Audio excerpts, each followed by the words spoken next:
Imagine só. Você descobre que no porão da casa onde passou sua infância, esconde-se um segredo tão sombrio que poderia destruir não apenas sua família, mas abalar uma cidade inteira. Como reagiria ao saber que aquelas pessoas que você admirava, como exemplos de retidão e virtude, guardavam, atrás de portas trancadas, algo tão monstruoso que o simples rumor sobre o assunto faz as pessoas baixarem a voz, como se o próprio ar pudesse carregar a maldade daqueles atos? Era outubro de 1986. Vento cortante soprava sobre Voronezh, carregando o peso de um outono que parecia pressagiar o declínio inevitável da União Soviética. Nesse cenário de tensão, uma equipe de operários contratada para reformar um casarão histórico no coração da cidade, fez uma descoberta que entraria para os anais como um dos casos mais perturbadores da história criminal da região. O endereço? Rua Koltovskaya, número 17, uma construção imponente do final do século XIX com colunas robustas e detalhes em gesso que falavam de uma época de opulência. Por mais de 3 décadas, aquela propriedade pertenceu à família Sokolov, um dos clãs mais respeitados e influentes de Voronezh. Anatoly Petrovich Sokolov, 62 anos, era um renomado professor de história da Universidade Estadual de Voronezh, referência em estudos sobre a cultura russa antiga. Sua esposa, Helena Viktorovna, chefiava o principal hospital da cidade. O filho deles, Igor, 30 anos, engenheiro brilhante recém-chegado de Moscou após concluir seu doutorado, havia assumido um cargo em um escritório de projetos locais. Os Sokolov encarnavam o ideal da inteligentsia soviética, cultos, disciplinados, devotados ao progresso e à ciência. Até que, em junho daquele ano, Anatoly morreu subitamente de um ataque cardíaco. 2 meses depois, Helena e Igor venderam a mansão familiar e se mudaram para Leningrado supostamente para ficar perto de uma irmã de Helena. O novo dono, Mikhail Stepanovich Krasnov, diretor de uma grande indústria, planejava transformar o casarão em uma sede corporativa de luxo. Em setembro, a equipe de reformas, liderada pelo mestre de obras Nikolai Vasilievich Karpov, iniciou os trabalhos. O plano oficial, registrado nos arquivos da prefeitura, previa reforçar as fundações, trocar a fiação e restaurar os ornamentos do fachada. Primeiro dia transcorreu sem incidentes. Os operários limparam o porão removendo móveis antigos e estruturas de madeira apodrecidas, preparando o espaço para as novas instalações. Nada indicava o que veria pela frente. Na manhã de 21 de setembro, a equipe começou a derrubar uma parede de tijolos no fundo do porão. Aquela estrutura parecia mais nova que o resto da construção e, de acordo com as plantas originais do imóvel, arquivadas na prefeitura, nem deveria existir. Logo que começamos a demolir, notei que a alvenaria era recente, no máximo 5 anos, relataria mais tarde Ivan Kuznetsov, um dos operários. Os tijolos tinham uma cor diferente e a argamassa ainda não havia endurecido completamente. Era óbvio que aquela parede tinha sido levantada muito depois da construção da casa. Por volta do meio-dia, abriram uma brecha. Foi então que um cheiro os atingiu, doce, pesado como carne em decomposição misturada a um odor químico cortante, semelhante a formol. Trabalho em construção há mais de 20 anos e já vi de tudo, confessaria Karpov aos investigadores. Mas aquele fedor era diferente. Não era umidade ou mofo, aqueles cheiros comuns de porões antigos. Havia algo errado ali, algo que me fez paralisar as obras e chamar a polícia na hora. Quando os agentes do Departamento de Ordem Pública do Distrito Lenin chegaram, o que encontraram os deixou em estado de choque. Atrás da parede falsa havia um cômodo de cerca de 4 por 5 metros, equipado como uma sala de cirurgia. Ou melhor, como um laboratório de pesadelos. Paredes e piso revestidos de azulejos brancos, lustres cirúrgicos pendurados no teto, armários metálicos cheios de instrumentos médicos, frascos com amostras biológicas conservadas e substâncias desconhecidas. No centro, uma mesa de operação de aço inox com restrições para braços e pernas.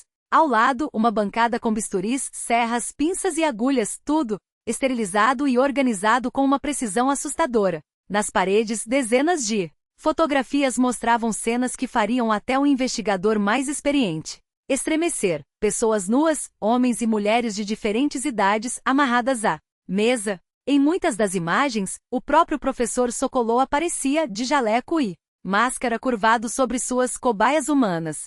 Em 20 anos de carreira nunca vi nada parecido, admitiria mais tarde o coronel Alexandre Ivanovich Dorokov, responsável pelo caso.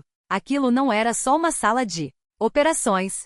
Era uma mistura perversa de laboratório, câmara de tortura e não sei nem como definir. Um santuário do horror. Ficamos sem palavras. Dentro de um cofre embutido na parede, os investigadores encontraram os diários de Anatoly Sokolov, 12 cadernos de couro escritos com letra miúda e meticulosa, cobrindo o período de 1973 a 1986. Nas páginas, o professor descrevia com frio detalhismo os experimentos que conduzia naquele porão. Uma anotação de 12 de março de 1984 era típica. Hoje trouxemos o objeto 17. Mulher, 24 anos, estudante de medicina. Helena auxiliou com a anestesia. O procedimento transcorreu bem, embora o objeto tenha demonstrado resistência incomum ao composto A47. A dose teve que ser aumentada em 30%. Igor registrou tudo com a câmera, sua técnica fotográfica melhorou consideravelmente. As amostras de tecido foram coletadas e armazenadas nos recipientes da série e para análise. O objeto foi levado para a câmara de recuperação.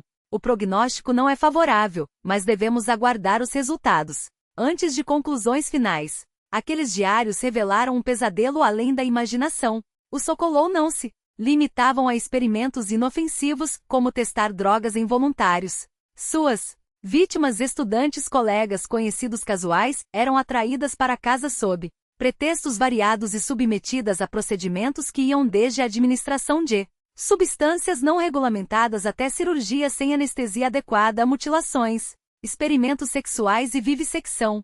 O mais aterrador, Helena e Igor não eram meros cúmplices passivos. A médica, com seu acesso a medicamentos e equipamentos, garantia o funcionamento técnico das sessões. Já o filho, além de documentar tudo, passou a participar ativamente dos procedimentos com o tempo. Em um registro de 5 de janeiro de 1986, o orgulho do professor era palpável. Hoje, Igor conduziu sozinho todo o processo com o objeto 31.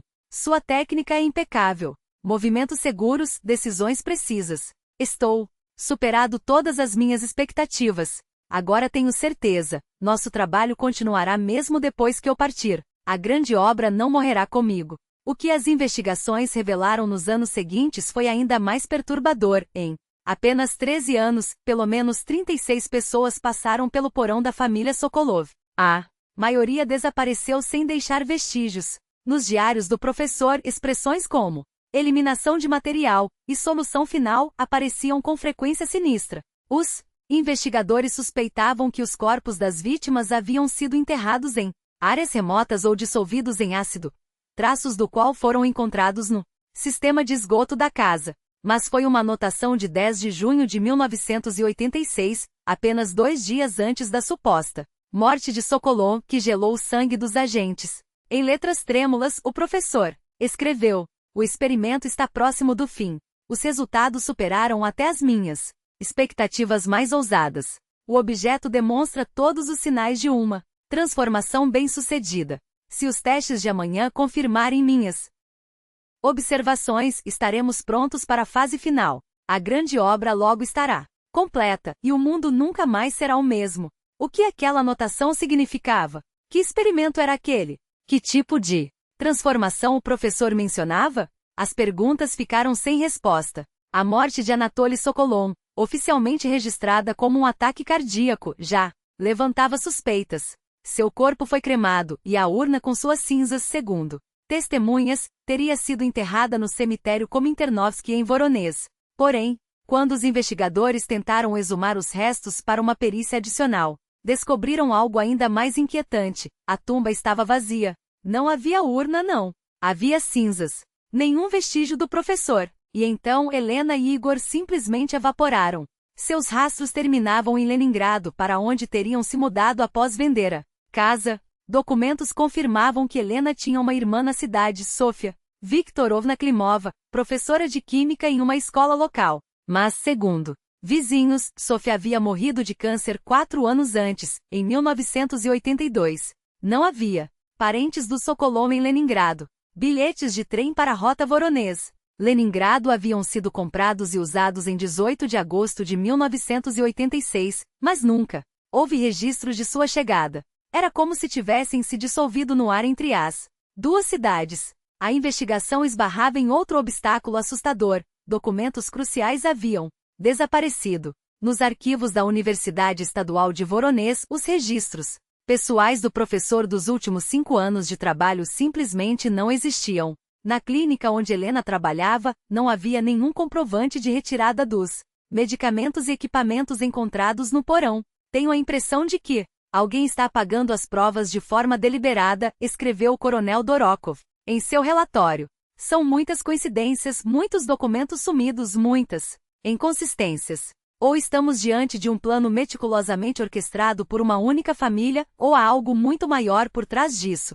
As suspeitas do coronel se confirmaram em outubro de 1986, quando o caso foi bruscamente arquivado por ordem superior. A justificativa oficial? Falta de relevância pública e desperdício de recursos.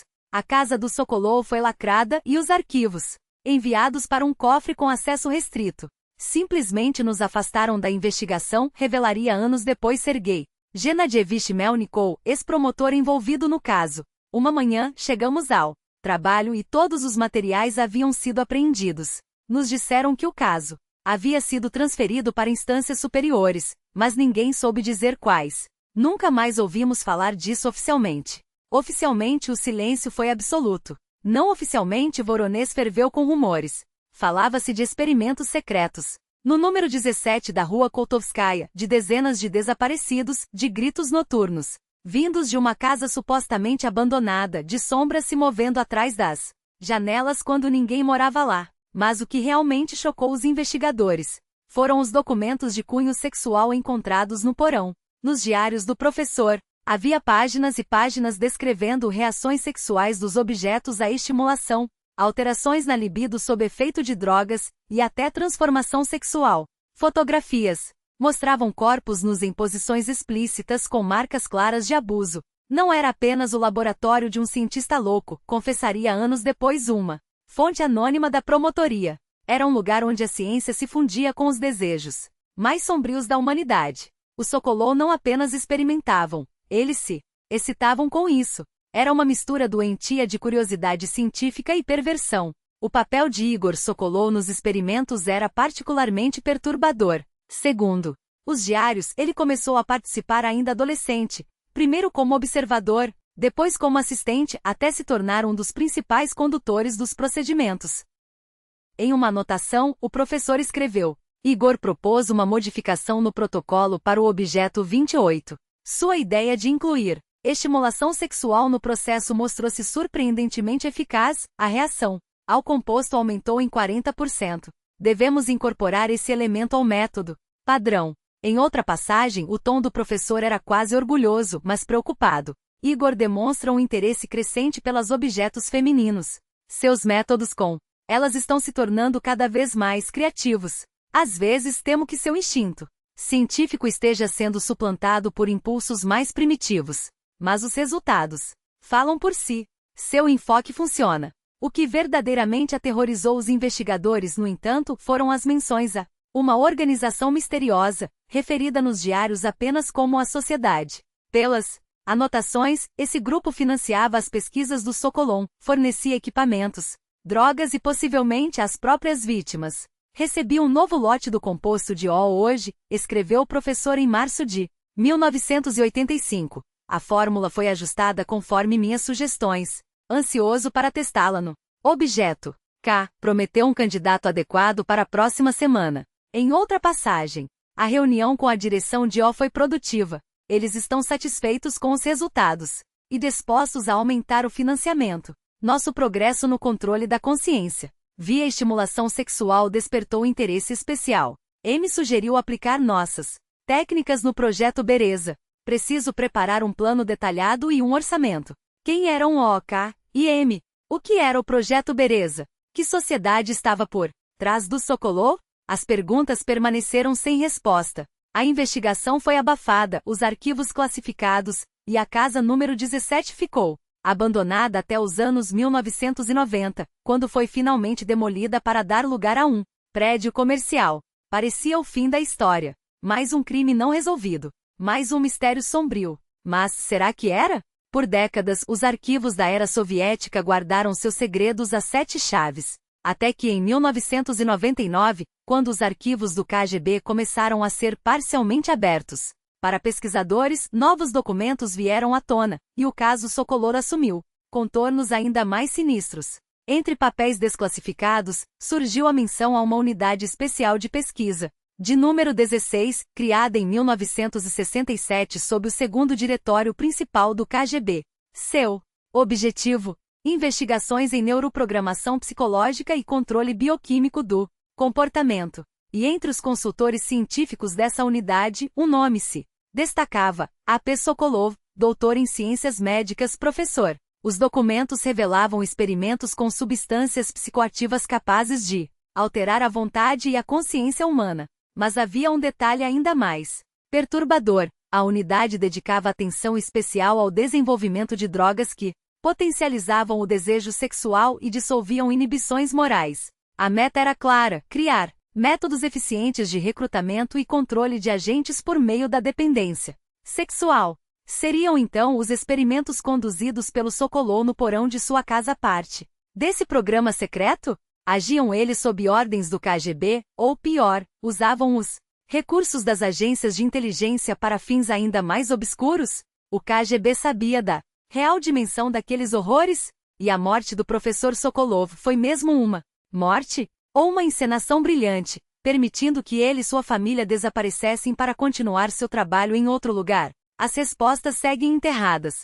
Ex-agentes do KGB mantêm um silêncio de tumba. Documentos que poderiam esclarecer a verdade ou foram destruídos ou permanecem trancafiados em arquivos inacessíveis. Testemunhas, mortas ou aterrorizadas demais para falar. Mas nas noites de outono, quando o vento uiva pelas ruas de Voronezh, os mais velhos ainda murmuram histórias sobre a casa número 17. Falam dos sons estranhos que vinham do porão, dos cheiros nauseantes que ninguém ousava investigar, dos gritos abafados que todos fingiam não ouvir, e dos que entrava naquela casa e nunca mais saíam. Eu morava em frente à casa do Sokolov de 1970 a 1988, contou o engenheiro aposentado Dmitry Alexeyevich Smirnov com a voz trêmula. Pareciam uma família comum. O professor às vezes me oferecia conhaque quando nos encontrávamos no corredor. Sua esposa, Helena Viktorovna, era sempre educada, mas distante. Mas o filho, havia algo nele. Olhava para as pessoas como se estivessem à venda. E tarde da noite eu os via os três, levando pessoas para dentro da casa. Jovens, homens, mulheres. De manhã, ninguém saía. Eu me convencia de que deviam ter ido, embora quando eu estava no trabalho. Mas agora que sei o que acontecia lá, não consigo perdoar meu silêncio. A casa do Sokolov foi demolida. No seu lugar, ergue-se um prédio de escritórios, impessoal, de vidro e concreto. Mas o mistério nascido naquele porão não morreu. Quem sabe, talvez em alguma cidade provinciana ou metrópole barulhenta na Rússia ou além de suas fronteiras, uma mulher idosa e seu filho, já de meia idade, continuem o trabalho do professor Sokolov, porque os monstros mais terríveis não se escondem debaixo da cama ou em becos escuros. Eles vivem entre nós. Sorriem, cumprimentam, parecem cidadãos exemplares. E atrás dessa máscara impecável, esconde-se algo tão inconcebível que a mente humana se recusa a aceitar. Mas a investigação não terminou. Em novembro de 1986, apesar da ordem oficial para arquivar o caso, um pequeno grupo de procuradores e policiais de Voronezh continuou a cavar nas sombras. Não podíamos simplesmente abandonar, confessou Viktor Nikolaevich Sorokin, ex-investigador de casos especiais. Havia muitas perguntas sem resposta. Muitas pessoas desaparecidas. Trabalhávamos de forma extraoficial nos intervalos entre os casos oficiais. Sem relatórios, sem papéis, apenas anotações em cadernos pessoais. E informações passadas em voz baixa de boca em boca. O primeiro fio condutor surgiu com a descoberta de um arquivo médico oculto de Helena Viktorovna Sokolova. Em um depósito da clínica onde ela trabalhava, funcionários encontraram uma caixa com prontuários de pacientes que ela atenderá pessoalmente. Todos apresentavam distúrbios endócrinos raros, ligados a anomalias no desenvolvimento sexual. Havia algo errado naquele registros, lembra o Dr. Alexei Petrovich Zimin, que dividia o departamento com Helena. As prescrições não seguiam os protocolos padrão. As dosagens eram excessivas e o mais estranho, os resultados do tratamento não eram documentados. Apenas uma anotação vaga, melhora significativa ou encaminhado para acompanhamento especializado. Mas qual especialista? Para onde? Nada disso constava. Um caso em particular chamou a atenção, o de Natália K., uma estudante de 18 anos do Instituto Médico de Voronezh. Em março de 1984, ela procurou Helena Viktorovna, queixando-se de irregularidades menstruais. Após exames, recebeu um diagnóstico vago, disfunção ovariana de etiologia indeterminada. O tratamento? Medicamento experimental, identificado nos registros apenas como A47. Nunca ouvi falar de um remédio com esse código, admitiu Zimin. Com certeza não. Era usado em nosso hospital. Mas no prontuário de Natália constava que ela tomou A47 por 3 semanas, e depois as anotações simplesmente terminavam. A investigação revelou que Natália K. correspondia à descrição do objeto 17 nos diários do professor Sokolov. Ela desapareceu em março de 1984. Seus pais foram informados de que a filha havia se transferido para um instituto médico em Leningrado. Mentira! Nenhum registro dela foi encontrado em nenhuma universidade da cidade. Esse foi o estupim. Os investigadores estabeleceram uma conexão aterradora. Pelo menos 7 pacientes de Helena Viktorovna desapareceram sem deixar rastros e todos coincidiam com as descrições dos objetos nos diários de Sokolov. Ela usava sua posição como médica-chefe para selecionar vítimas, concluiu Coronel Dorokov. Jovens com doenças raras, sem família ou com poucos laços sociais. Pessoas cujo desaparecimento não causaria alarde imediato. Mas o verdadeiro golpe de sorte veio em janeiro de 1987, durante uma reforma no antigo gabinete do professor Sokolov na universidade. Ao remover uma parede falsa, operários encontraram um cofre escondido. Dentro, documentos, fotografias e fitas cassete. Os papéis eram relatórios científicos detalhando experimentos conduzidos entre 1973 e 1986, endereçados a um misterioso Comitê do Projeto Bereza. E o que eles revelavam? Desencadeada por mecanismos fisiológicos e psicológicos tão profundos que resistiriam até mesmo à tortura ou à ameaça de morte. Não se tratava de lealdade ideológica nem de suborno material. Era algo muito mais primitivo e, portanto, muito mais confiável, o controle absoluto sobre os instintos mais básicos do ser humano.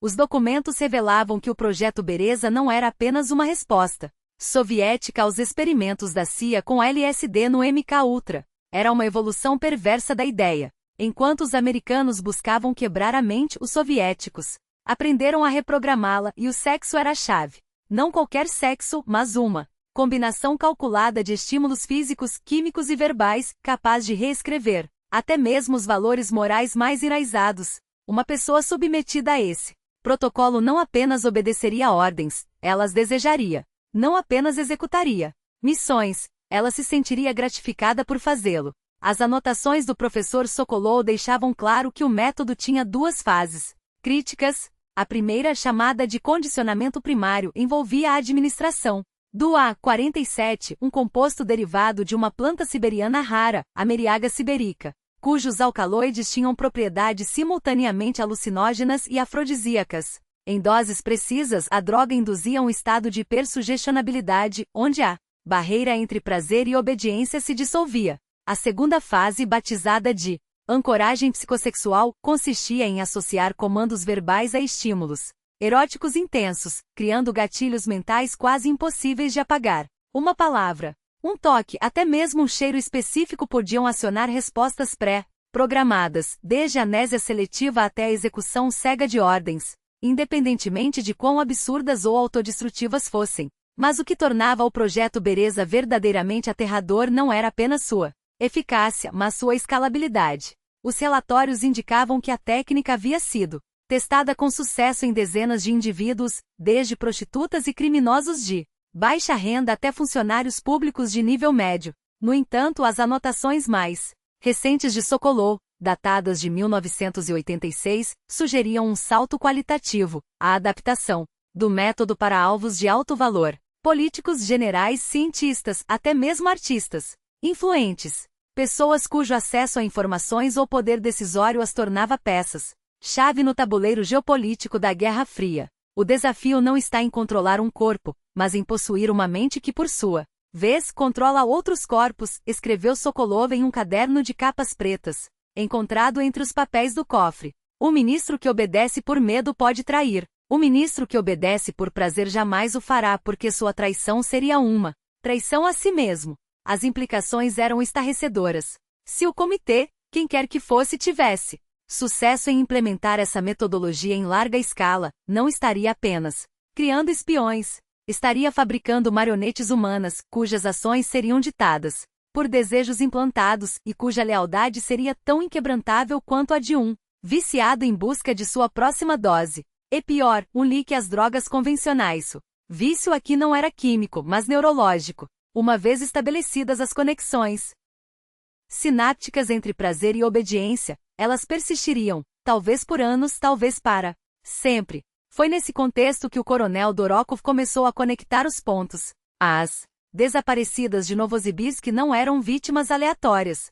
Eram cobaias de luxo, mulheres selecionadas por perfis psicológicos específicos cuja resistência ao condicionamento era testada antes de aplicar o método em alvos reais. Algumas, como a jovem estudante de medicina Voz e Caderno, foi encontrado com anotações sobre sessões de terapia com o professor, haviam sido submetidas a repetidos ciclos de droga e estímulo até que seus corpos respondessem automaticamente a comandos verbais.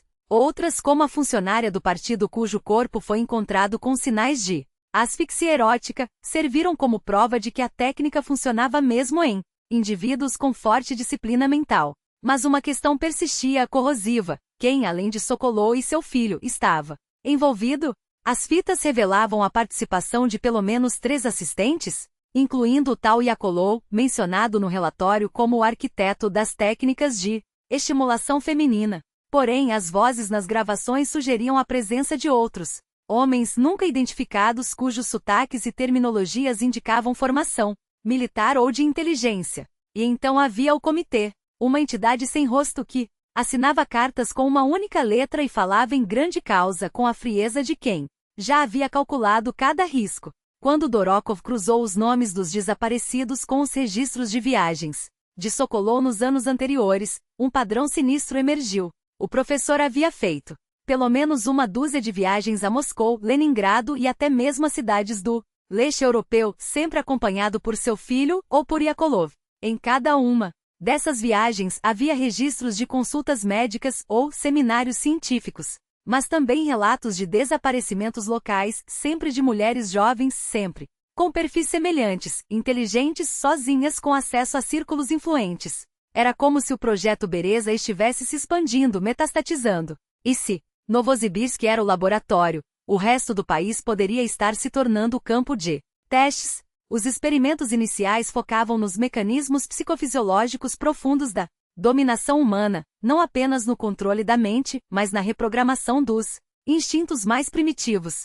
Segundo fontes internas, as primeiras tentativas foram conduzidas em institutos secretos do KGB, sob o disfarce de pesquisas médicas avançadas. Mas os resultados eram insatisfatórios, estéreis. Em laboratório, era impossível replicar a dinâmica emocional e sexual real, aquela que só existe quando o medo, o desejo e a vulnerabilidade se entrelaçam na vida cotidiana. Foi então que o projeto deu um salto mortal: sair das salas brancas e esterilizadas para o mundo real. Mas para isso precisavam de algo mais do que cientistas. Precisavam de predadores com diplomas, indivíduos capazes de transgredir qualquer limite ético em nome da ciência. E foi aí que o KGB encontrou o homem perfeito, professor Anatoly Sokolov. Sokolov não era apenas um neurofisiologista brilhante, cujos estudos sobre manipulação neural eram citados em revistas científicas ocidentais.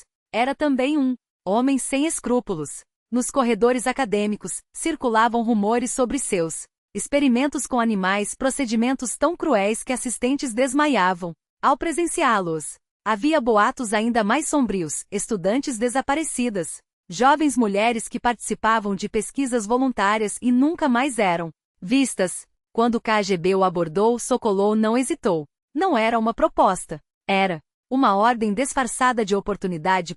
Eles lhe deram tudo: financiamento ilimitado, equipamentos de ponta, acesso a drogas experimentais e, acima de tudo, imunidade total. Em troca, ele deveria desenvolver metodologias de programação psicossexual, técnicas capazes de quebrar, reconstruir e possuir uma mente humana através do desejo. Mas o projeto não seria completo sem a peça-chave, sua esposa, Helena Viktorovna Sokolova. Como chefe médica de um grande hospital, ela tinha acesso a pacientes prontuários, medicamentos controlados. Podia selecionar candidatas ideais, mulheres jovens, saudáveis com perfis psicológicos específicos, e garantir que seus corpos respondessem aos experimentos sem deixar rastros. Helena não era apenas uma cúmplice, era a mente estratégica por trás das operações. Enquanto o professor mergulhava em teorias e fórmulas, ela transformava ideias em realidade. Alguns, dentro do projeto, chegavam a suspeitar que ela, e não Sokolov,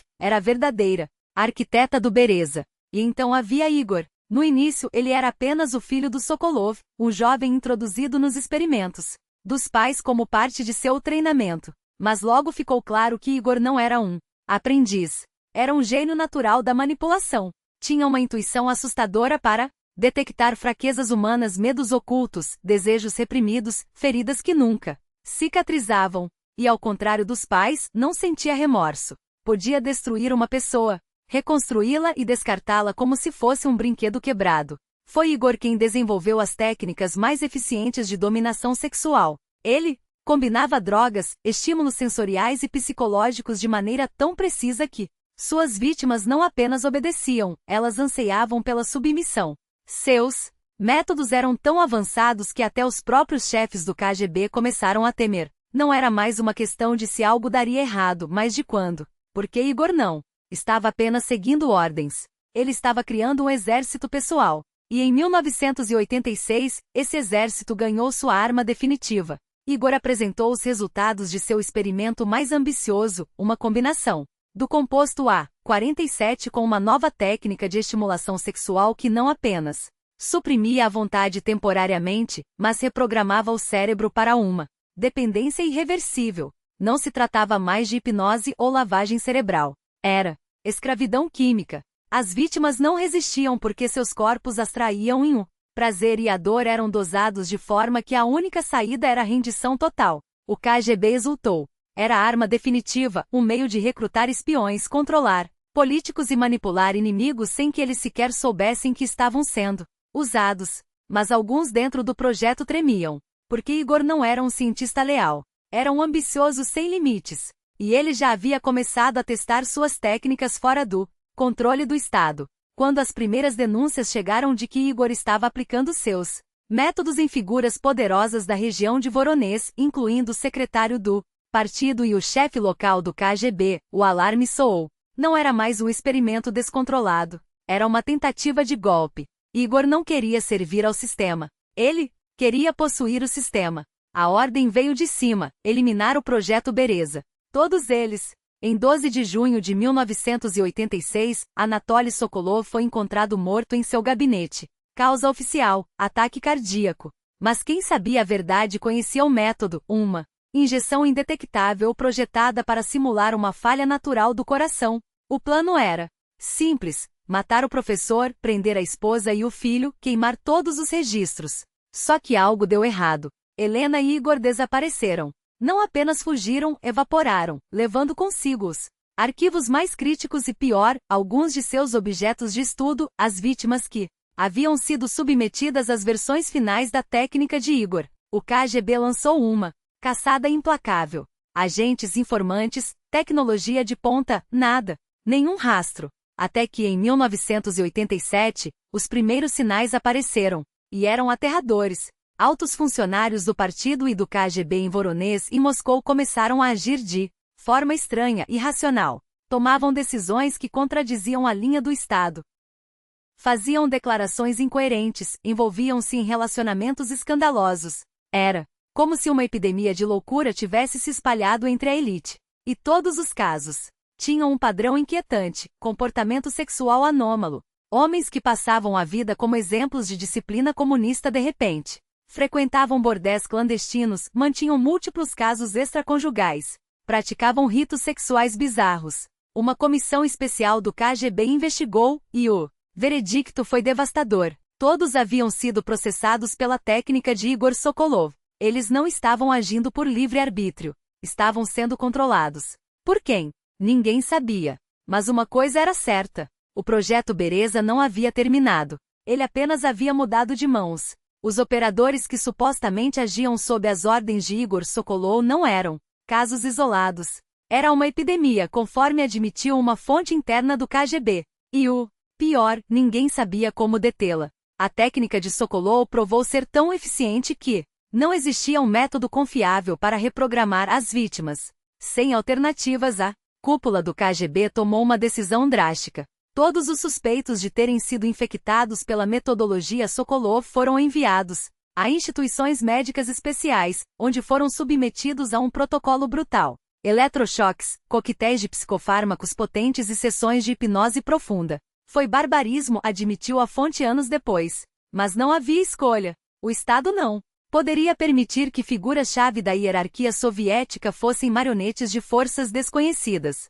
Os resultados foram desastrosos. Alguns pacientes recuperaram a lucidez, embora com cicatrizes psicológicas irreversíveis. Outros mergulharam em depressão profunda ou psicose. Houve os que não suportaram o tratamento e tiraram a própria vida, deixando para trás apenas relatórios clínicos frios e a sombra de uma pergunta: até onde a ciência pode ir quando se confunde com a tortura? Criamos um monstro, resumiu a fonte com amargura.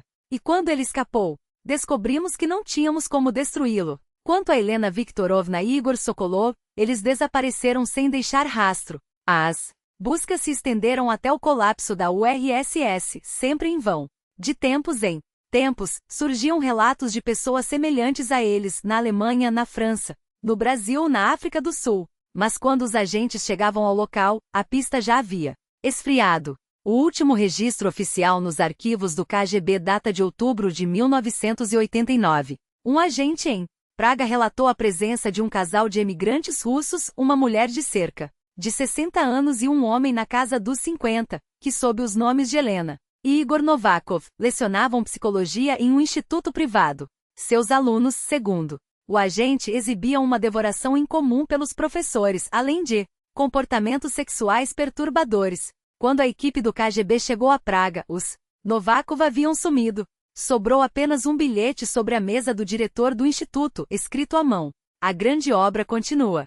O depoimento da fonte não apenas confirmava as suspeitas mais sombrias dos investigadores, ele abria um abismo de novas questões. Se os Sokolov haviam aperfeiçoado uma técnica para controlar mentes através do condicionamento sexual e se continuavam ativos após fugirem da URSS, qual era a real dimensão de sua influência? Quantas pessoas haviam sido processadas? Que objetivos eles perseguiam? E se em algum canto da sua mente, algo estranho lateja? Algo que não é seu, algo implantado, algo que sutilmente distorce seus desejos, suas escolhas, suas memórias, até que você já não saiba mais onde você termina e onde eles começam. Parece paranoia? Até parece. Até você descobrir que décadas depois do desaparecimento do Sokolov, a história não havia terminado. Em março de 1995, uma jovem de 28 anos, professora de inglês chamada Alina Sergeyevna Novikova, procurou uma clínica psiquiátrica em Voronezh.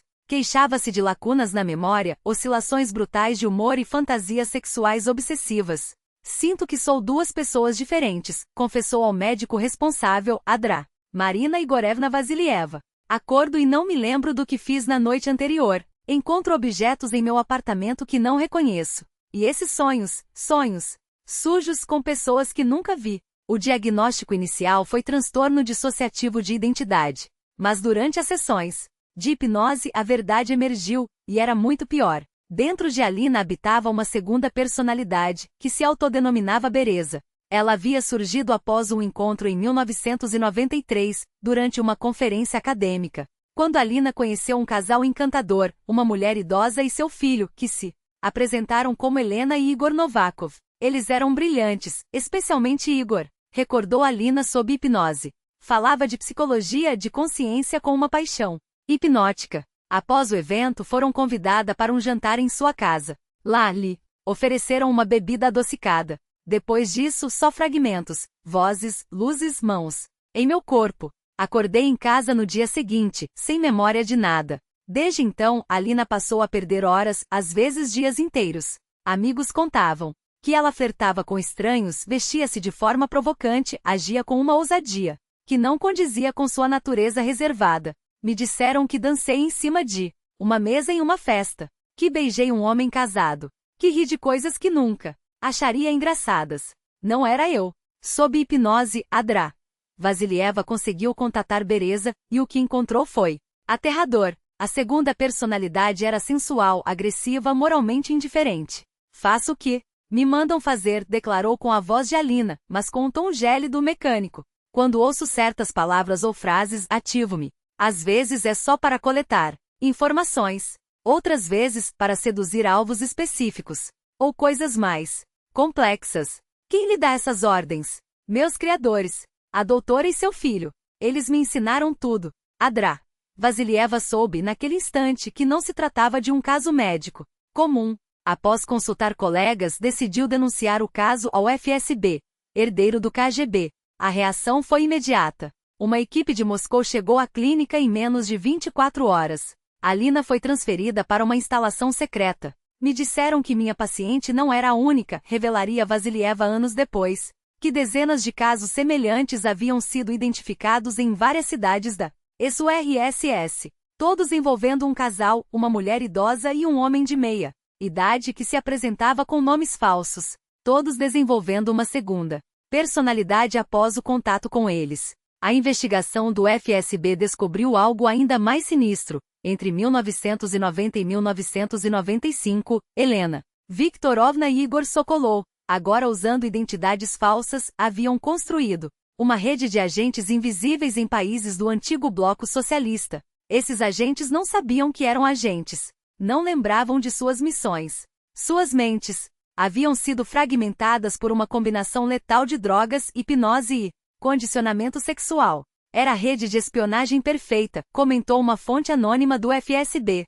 Sem arquivos, sem comunicação rastreável, sem agentes conscientes de seu papel. Apenas marionetes que se ativavam quando necessário, e depois voltavam à vida normal, sem suspeitar de nada. Esses agentes não sabiam que eram agentes. Não podiam ser expostos porque nem eles mesmos compreendiam o que faziam. Não podiam trair ou mudar de lado porque não controlavam suas próprias ações. A voz do informante do FSB tremia ao revelar o que descobriu. O mais aterrador era que entre os agentes do Sokolov havia indivíduos em posições-chave, dentro do governo, dos bancos, da mídia e das maiores corporações.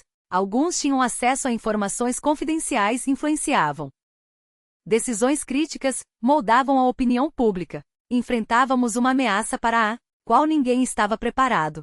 Os métodos tradicionais de contra-espionagem eram inúteis contra agentes que ignoravam sua própria condição. Foi necessário desenvolver uma abordagem radicalmente nova, detectar essas pessoas e desativar sua programação. Sob o codinome Antídoto, uma operação conjunta entre especialistas do FSB, psiquiatras, neurofisiologistas criou um protocolo para identificar indivíduos submetidos à metodologia do Sokolov. O elemento central? Um conjunto preciso de estímulos verbais e visuais projetados para desencadear reações reveladoras nos sujeitos programados. Era como escanear um computador com um antivírus, explicou um dos operadores. Apresentávamos ao indivíduo palavras específicas, imagens, sons e monitorávamos suas respostas. Se seu subconsciente tivesse sido manipulado pelo Sokolov, os triggers se ativavam e ficavam visíveis para nós. Dezenas de agentes foram identificados na Rússia, Ucrânia, Bielorrússia, Polônia, República Tcheca, Hungria e Bulgária. Alguns ocupavam cargos de alto escalão. Ministros, generais, banqueiros. Todos foram isolados em sigilo e submetidos a um processo de desprogramação. Foi uma tortura para todos os envolvidos, confessou um médico da clínica onde os tratamentos ocorriam. Doloroso, demorado e muitas vezes sem sucesso. Alguns pacientes nunca se livraram completamente das sequelas. Outros recuperaram a lucidez, mas carregaram cicatrizes psicológicas pelo resto da vida. Enquanto os agentes detectados passavam pelo antídoto, a caçada ao Sokolov se intensificava. Investigações revelaram locais onde o casal havia operado após fugir da URSS, um apartamento em Praga, uma casa nos arredores de Budapeste, uma vila nos subúrbios de Belgrado, uma propriedade rural em Podvarnaia. Em cada um desses lugares deixaram rastros inquietantes, resíduos químicos nos esgotos, equipamentos médicos modificados, circuitos elétricos ocultos nas paredes, e claro, pessoas com personalidades fragmentadas ao redor. Mas a descoberta mais perturbadora veio de Belgrado, um arquivo pessoal de Igor Sokolov, discos de computador com dados criptografados que, uma vez decifrados, revelaram-se o manual do horror, registros detalhados de experimentos conduzidos entre 1986 e 1995. Era uma enciclopédia do mal, comentou o especialista que analisou os documentos, protocolo por protocolo, foto por foto, vídeo por vídeo, dados médicos sistematizados. Igor Sokolov não era apenas um monstro, era um monstro metódico. O arquivo listava 217 objetos vítimas do Sokolov. O destino da maioria permanecia desconhecido. Alguns morreram durante os experimentos. Outros foram ativados como agentes e enviados em missões. Uma terceira categoria servia para testes ainda mais brutais.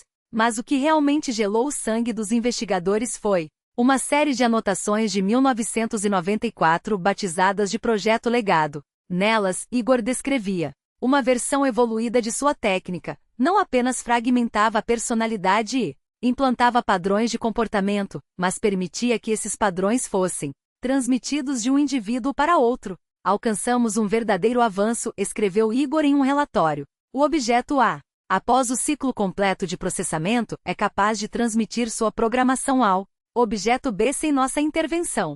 Basta um contato íntimo de duração e intensidade específicas. Após isso, o objeto B desenvolve uma segunda personalidade idêntica à do transmissor. Em outra anotação, ele observava, eufórico, o efeito bola de neve superou todas as expectativas. Um único objeto programado pode gerar dezenas de novos portadores em pouco tempo. Esses, por sua vez, infectam a próxima onda, uma progressão geométrica em ação. Teoricamente, com a escolha certa dos objetos iniciais, poderíamos contaminar uma parcela significativa da população-alvo em poucos meses. Essas revelações desencadearam pânico no FSB. Se a metodologia do Sokolov de fato se espalhava como um vírus por meio de contato sexual, a escala da ameaça era muito maior do que se imaginava. Não era apenas uma técnica de espionagem ou manipulação, alertou uma fonte anônima. Era uma arma psicológica de destruição em massa capaz de reconfigurar a mente de milhares, talvez milhões, de pessoas. A Operação Antídoto foi ampliada urgentemente. Agentes infiltrados, funcionários públicos, militares, policiais, professores, médicos, jornalistas, todos passaram por triagens rigorosas. Os resultados foram estarrecedores. Em algumas instituições, até 30% dos funcionários apresentavam sinais de contaminação, revelou um operador. Muitos nem desconfiavam. Viviam suas vidas, trabalhavam, construíam relacionamentos, até que um trigger os ativava. O pior era a constatação de que muitos dos infectados ocupavam profissões de alto impacto social, educadores, terapeutas, repórteres, pessoas que diariamente influenciavam centenas ou milhares de outras. Não estávamos lidando com uma rede de espiões, admitiu o informante do FSB. Estávamos diante de uma epidemia. E o epicentro dessa epidemia, o Sokolov, continuava desaparecido. A busca se tornou global com a colaboração de agências de inteligência de vários países, alarmadas com a dimensão do perigo. Todos os recursos foram mobilizados: redes de informantes, vigilância eletrônica, rastreamento de transações financeiras, monitoramento de redes sociais e telecomunicações. Em 1997, um rastro levou os investigadores à Tailândia. A polícia local, atuando sob orientação russa, invadiu uma clínica privada na ilha de Phuket, onde, segundo informações, os Sokolov realizavam novos experimentos. Oficialmente, o lugar se apresentava como um centro de tratamento para disfunções sexuais, atraindo clientes de todo o mundo. Quando as equipes chegaram, porém, o que encontraram foi muito além de terapia. Ao chegarem ao local, a clínica já estava vazia, relatou um oficial da polícia tailandesa que participou da operação. Mas o que encontramos foi suficiente para gelar o sangue. As salas de tratamento mais pareciam celas equipadas com sistemas de contenção para pacientes. No porão, um laboratório clandestino abrigava equipamentos de síntese química avançada, capazes de produzir compostos de efeito imprevisível. Nos computadores da clínica, arquivos criptografados descreviam experimentos em detalhes perturbadores. Segundo depoimentos da equipe, os donos do lugar eram uma mulher russa de cerca de 70 anos que se apresentava como Dr. Helena Novak e um homem de 40, seu filho Igor. Eles haviam abandonado a ilha dias antes da batida rumo à Malásia ou Indonésia. Ninguém soube precisar. Nos anos seguintes, relatos esparsos situavam o Sokolov em diferentes continentes. Na selva amazônica, em capitais africanas, nos becos obscuros do Sudeste Asiático. Mas sempre que as equipes de inteligência chegavam perto, a dupla já havia desaparecido, como se pressentissem a aproximação dos caçadores. Era como perseguir sombras, confessou um agente do FSB em documento desclassificado. A cada pista, eles já estavam um passo à frente. Ou tinham informantes dentro das próprias agências, ou pior, alguém dos nossos já estava sob seu controle. A última confirmação oficial veio do Brasil no início dos anos 2000. Um informante da inteligência russa identificou um casal, uma idosa e um homem de meia-idade, operando uma clínica de terapia sexual nos arredores de São Paulo, sob os nomes Helena e Igor Santos.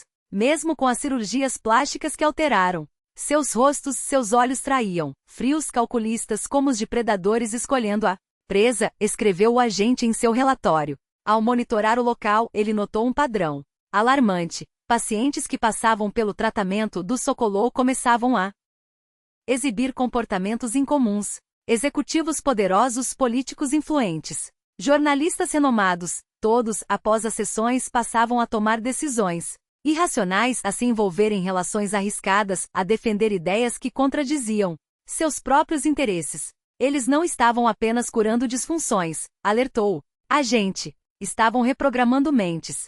A operação para capturá-los foi aprovada em março de 2000. Uma força-tarefa russo-brasileira invadiu a clínica e encontrou apenas o eco do silêncio. Os Sokolov haviam evaporado horas antes, levando consigo equipamentos e documentos. No centro da mesa do consultório, uma única folha de papel com 3 palavras em russo, escritas à mão. A grande obra continua. Quase um quarto de século se passou. Se viva, Helena Viktorovna Sokolova seria hoje uma anciana frágil, seu filho Igor beirando 65 anos, idade em que a maioria busca repouso, netos, o conforto da rotina. Oficialmente, o caso foi arquivado, os dossiês selados. Mas em cantos escuros do mundo, eventos estranhos insistem em reacender a desconfiança. Em 2010, Singapura desmantelou uma rede de salões exclusivos que atendiam a elite política e empresarial. Suas terapeutas empregavam técnicas que induziam dependência psicológica extrema nos clientes, muitos dos quais depois exibiam sintomas idênticos aos das vítimas do Sokolov. Em 2015, um psicoterapeuta russo foi preso na África do Sul após denúncias de participantes de seus workshops de libertação sexual, memórias apagadas, comportamentos alterados, reações a palavras, código. Em seu esconderijo, a polícia encontrou fórmulas químicas suspeitamente similares às usadas pela dupla. Em 2020, um anúncio no Dark Web oferecia por $1 milhão a criação de uma segunda personalidade controlável através de condicionamento sexual. O post foi apagado, mas capturas de tela circularam entre analistas. A metodologia é infalível, garantia o autor. O gatilho pode ser uma frase, um toque, até um cheiro. E então, em 2023, um registro médico em Dubai chamou a atenção. Uma mulher idosa e um homem de meia-idade, ambos de origem russa, haviam passado por cirurgias de redefinição facial radical. Os nomes no formulário: Helena e Igor. A justificativa para o procedimento: preparação para a grande obra. Coincidência? Quem conhece a história do Sokolov não acredita em acasos. Para eles, a idade é apenas um número, e a missão é eterna. Não é trabalho, nem ciência. É uma religião, declarou um ex-coronel do FSB que participou da Operação Antídoto. Eles se veem como deuses, esculpindo marionetes humanas.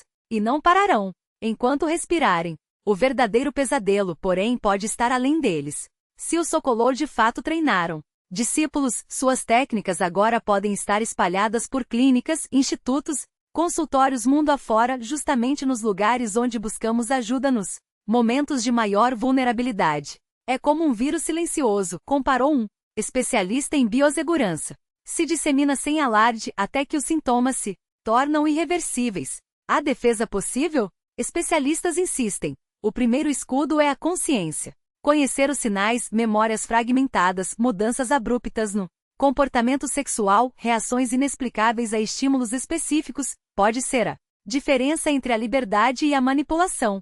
Se você ou alguém próximo apresentar esses indícios, a orientação é clara. Desconecte-se imediatamente e procure ajuda de fontes confiáveis. Porque no jogo do Sokolov, o preço da ignorância é a própria alma. Os especialistas são categóricos. Qualquer um desses sinais é um alerta vermelho. A saída não é esperar, é agir. Buscar psiquiatras ou psicólogos especializados em dissociação não é opcional, é uma questão de sobrevivência psicológica. Mas aqui surge a pergunta que gelar o sangue: quantos já caíram nas garras do Sokolov sem nem sequer desconfiar? Quantos entre nós carregam, adormecida, uma segunda identidade pronta para ser ativada a qualquer momento?